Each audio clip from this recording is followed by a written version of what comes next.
ஓம் ஸ்ரீ கணேசாய நமஹ. விநாயக புராணம் சாப்டர் 32.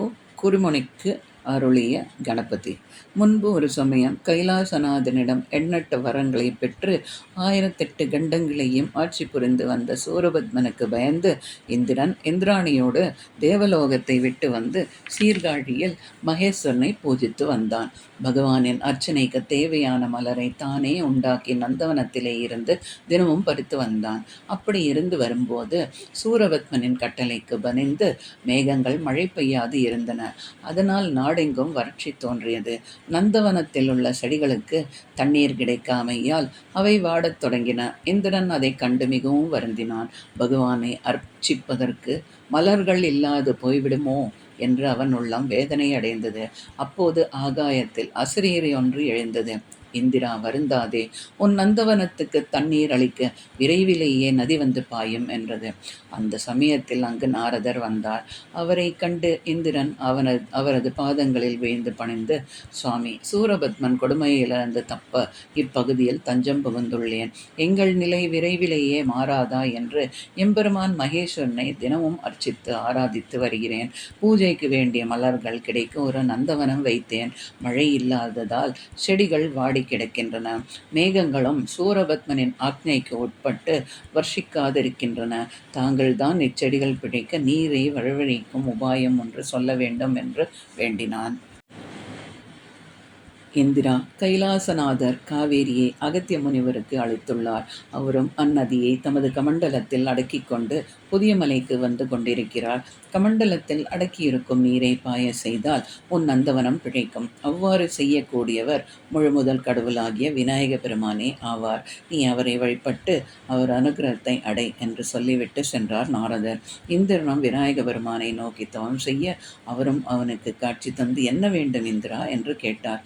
அவரை தொழுது இந்திரன், சுவாமி, கைலாசநாதனை பூஜிக்க நந்தவனம் ஒன்று வைத்தேன். மழை இல்லாததால் அது அழியக்கூடிய நிலையில் இருக்கிறது. அகத்திய முனிவர் தமது கமண்டலத்தில் அடக்கி வைத்திருக்கிற காவேரி நதியை இங்கு ஓட தாங்கள் அருள் செய்ய வேண்டும் என்று பிரார்த்தித்தான். அவன் விருப்பத்தை நிறைவேற்றி வைக்க விநாயகர் காகம் உருக்கொண்டு புதுமலை சாரலுக்கு பறந்து சென்றார். அங்கே அகத்திய முனிவர் கமண்டலத்தை பக்கத்தில் வைத்து கொண்டு நித்திய கர்மானுஷ்டாங்களை கவனித்துக் கொண்டிருந்தார். காகத்தின் உருவில் வந்த விநாயகரும் பறந்து வந்து கமண்டலத்தின் மீது போய் உட்கார்ந்தார். புனித நீரை காகம் அசுத்தப்படுத்தி விடுமோ என அகத்தியர் கைகளை ஓங்கி காகத்தை விரட்டினார். காகமும் பறப்பது போல முயன்று கால்களால் கமண்டலத்தை கவிழ்த்தது.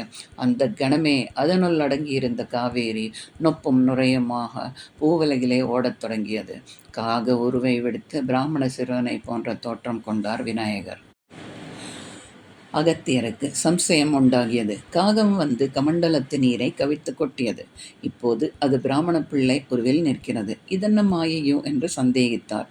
வந்திருப்பவரின் உண்மை சொரூபத்தை அறிய கைகளை ஓங்கிக் கொண்டு அச்சிறுவனின் தலையில் கொட்டுவதற்காக சென்றார். விநாயகரா அவரிடம் அகப்படுவார்? முனிவரின் கைக்கு அகப்பட்டு கொள்பவர் போல் முன்னால் ஓடினார். அகத்தியரும் அவரை பிடிக்க துரத்தினார். வெகு தூரம் சுற்றியும் முனிவரிடம் அகப்படாது ஆட்டம் காட்டினார் விக்னராஜர். அகத்தியரின் கால்கள் தடுமாறின. உடல் சோர்ந்து களைப்பு மேலிட்டது.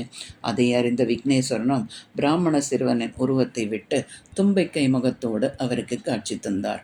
அகத்தியர் மெய் சிலிர்த்து அவர் முன்பு தரையில் சாஷ்டாங்கமாக விழுந்து நமஸ்கரித்தார். சுவாமி, தாங்கள் என்று அறியாது அபசாரம் விளைவித்து விட்டேன். அடியேனை மன்னித்து அருள வேண்டும். தங்கள் திருவள்ளாடல்களை உணராது தங்களை சோதிக்க விரும்பினேன். சுவாமி, தேவரீர் கமண்டலத்தை நீரை கவிழ்த்தது காரணம் என்ன?